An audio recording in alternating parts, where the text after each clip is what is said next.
He had been running for 2 hours straight, or at least he thought so. No watch, no map, no navigation device, only his legs and an instinct stretched so thin it felt on the verge of tearing apart. And every time he paused to breathe, it seemed Zertal itself was watching him. Silent, indifferent, yet never missing a single motion. Darius checked his gun again, energy below 20%, not enough to handle another creature. And worse, the Yacha. Ever since that moment, when the distorted silhouette flickered on the ridge, he knew this hunt was no longer simply between him and the planet's native predators. There was a third player, and the worst part, it was evaluating him. He couldn't tell if he despised that or feared it, but every grain of sand clicking behind him, every twitch of shadow, every long stretch of silence felt like an invisible hand tightening around his throat.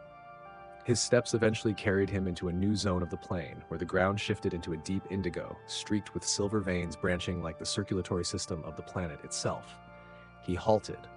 The terrain here wasn't sand, but a thin layer of Obrex sediment, weathered into razor-like plates. Some shards glowed faintly in the dying light. Obrex. Swallowed. SEU records stated that living Obrex crystals reacted violently to energy fluctuations, especially optical tech or plasma fire. If this was their nesting ground, a single mistake could detonate the entire region. "Don't make a sound," he whispered to himself, though his lips were cracking from dryness. The corridor between the Obrex plates felt like the hallway of an abandoned structure. Wind threading through them produced sharp, metallic tones, subtle vibrations that crawled along his spine. This place wasn't alive, but it wasn't entirely dead either. He slowed his pace, every movement calculated, every breath restrained. Then, a razor-thin violet flash snapped between the crystal slabs. Darius froze. His heart hit his ribs like a hammer. Not sunlight, not an Obrex reflection. The signature streak of Yacha bloodlight energy. He approached, scanning the surroundings before crouching down. On the ground lay a gash half a finger deep, clean and precise to an almost unnatural degree. It sliced through a purple crystal slab, its edges still warm, exhaling faint heat as if carved only minutes earlier. He was here. And possibly still close. He turned in a full arc, gun raised. The sky had nearly gone dark. Long shadows cast by the Obrex plates stretched across one another like a web of black glass. He forced his heartbeat to steady as he followed the cut. The trail continued inward, winding through the crystalline forest like a silent chase map. At a split in the path, the marks diverged, one leading into a pitch-black crevice, the other toward a pale strip of fading light in the west. Darius stopped between them. His breathing grew heavy. Both choices were dangerous. Both carried survival and death. But by his reasoning, darkness was the perfect trap, and a Yacha testing its prey wouldn't choose the predictable route. He took the path toward the light. He barely walked 3 steps before a sound snapped through the air. Small, precise, a soft click. The exact sound he had heard before, an optical mechanism shifting position. He spun instantly, gun up. Nothing, only the glittering Obrex plates staring back at him. But he knew something had moved. He backed up slowly, eyes scanning every surface. 1 second, 2, nothing. Then, from the far cliff face, a heavy sliding sound echoed, something massive shifting across crystal. He squinted.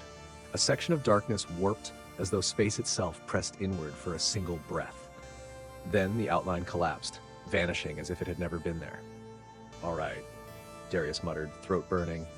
"You want to follow me? Then follow." He quickened his pace, trying to maintain distance from the invisible watcher. But the deeper he ventured into the Obrex field, the more he realized there wasn't just one thing tracking him. There were 2. The Gorvax and the Yacha. Both following his path, neither revealing its intention. But each passing minute sharpened the chase into certainty. By the time the sun dipped completely below the horizon, he reached a strange structure. A stone arch rising more than 10 meters, sheathed in a thin layer of Obrex. It looked like a sealed doorway to some forgotten ruin. At the base of the arch, scorched marks burned across the ground. Thick, blackened streaks unmistakably left by plasma weaponry. Darius stared, pulse rising. The Yacha had fought here, not just traveled through. He crouched and touched the charred edge. Still warm. "God," he murmured. "It's close." He straightened and stepped back. A sharp thunk sounded directly behind him, the clear impact of a foot on crystal. He spun around. The air in front of him rippled, creased, and then peeled apart into the shape of a towering figure revealing itself under the violet glow. The metal mask, the rigid, unmoving posture, the dark lenses staring directly into him. Yacha. It did not attack, did not reach for a weapon, just stood there, analyzing. Wind swept across them both, scattering a haze of purple dust. Darius tightened his grip on the gun.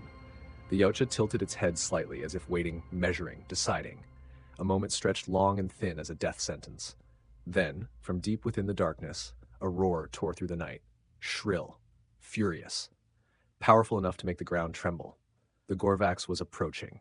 Darius whipped toward the sound, heart thundering, and he understood the next chapter of this nightmare had just begun.